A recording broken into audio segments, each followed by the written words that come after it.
بارک اللہ فیک۔ مولانا ہمیں ایک بھائی نے سوال بھیجا ہے کہ آج کل ایسا ہوتا ہے کہ کسی جگہ بجلی اور گیس کی ضرورت ہو تو بندہ درخواست بھی دیتا ہے، گورنمنٹ کے پیسے بھی جمع کرواتا ہے، پھر اہلکار کنیکشن دینے کے بھی کچھ چڑھاوے چڑھواتے ہیں۔ وہ کہتا ہے کہ یہ جو پیسے میں دیتا ہوں کیا رشوت کے ضمن میں آتے ہیں؟ نہیں، آپ ایک سوال کا حصہ یہ ہے، اور دوسرا انہوں نے پوچھا کہ جب میں رشوت دوں گا اور انہوں نے مجھے ستایا ہوگا تو میرا بھی دل کرے گا کہ میں بجلی اور گیس چوری کروں، تو کیا پھر میرے لیے گنجائش بھی ہے کہ میں بھی ایسا کروں؟ پہلے دوسرے حصے کا جواب دیتا ہوں کہ یہ بجلی ان کے باپ کی نہیں ہے، وہ جو لٹیرے اور ڈاکو ہیں نا جن کو آپ نے پیسے دیے، ان کے باپ کی نہیں، یہ پوری امت کی ہے، قوم کی ہے۔ اس کو نقصان پہنچانا، آپ نے ان کا کچھ نہیں بگاڑا، خبیثوں کا، انہوں نے اپنی جیبیں بھری، اور شاید آپ سے بھی پھر وہ اس کے اور لیتے رہے کہ آپ ٹھیک ہے میٹر بند رکھیں ہمیں دیتے رہے،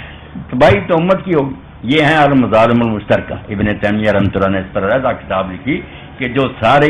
ملک کے اور امت کے ہیں نا معاملے، ٹیکس وغیرہ، یہ ان میں خیانت نہیں کرنی چاہیے۔ یہ 15-16 کروڑ آدمی کا مجرم آدمی بن جاتا، یہ دیں آپ، وہ ظلم جو کر رہے ہیں کرتے نا آپ نا، یہ شرارت کریں۔ باقی جو رشوت آپ نے دی اس کو رشوت نہ اللہ کے لیے کہا کریں،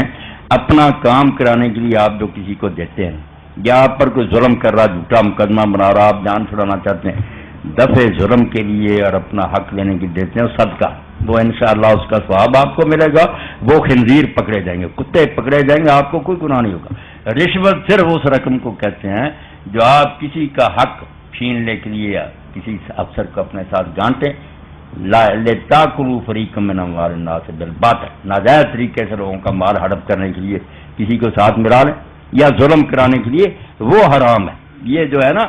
پہلے سے امام ابن حزم وغیرہ بحثیں کر کے صحابہ کرام تک نے لوگوں کو پیسے دے کر جانے چھڑائی، حبشہ میں ابن مسعود، اس کو رشوت نہیں کہنا چاہیے۔ وہ رشوت حرام جو ہے وہ ہے کہ ناجائز کام کرانے کے لیے آپ کسی کو دیتے ہیں، اس کو اپنے ساتھ ملاتے ہیں، اپنا ہی حق آپ کو نہیں مل رہا یا آپ سے ظلم نہیں چلتا، اس کے لیے اگر آپ دیتے ہیں تو بالکل علماء نے تصریح کی کہ وہ صدقہ میں لکھا جائے گا، وہ پکڑے جائیں، ان کے لیے حرام ہی حرام ہے جو لیتے ہیں۔ باقی یہ بہانہ نہ بنائیں کہ انہوں نے لے لیا تو اس لیے ملک کی لوٹ کھائیں آپ، یہ نہیں ہونا چاہیے۔ ملک کسی کے باپ کا نہیں، وہ ساری قوم کا ہے، اس کو بالکل نقصان نہ ہو۔ یہ فے کا مال جو ہے یہ تو حضور نے افسروں کو کہا کہ جو آدمی سرکاری گھوڑا یا چیز استعمال کرے،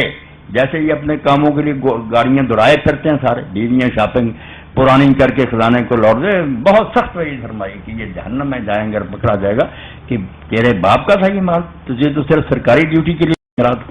جی۔ جزاکم اللہ خیر۔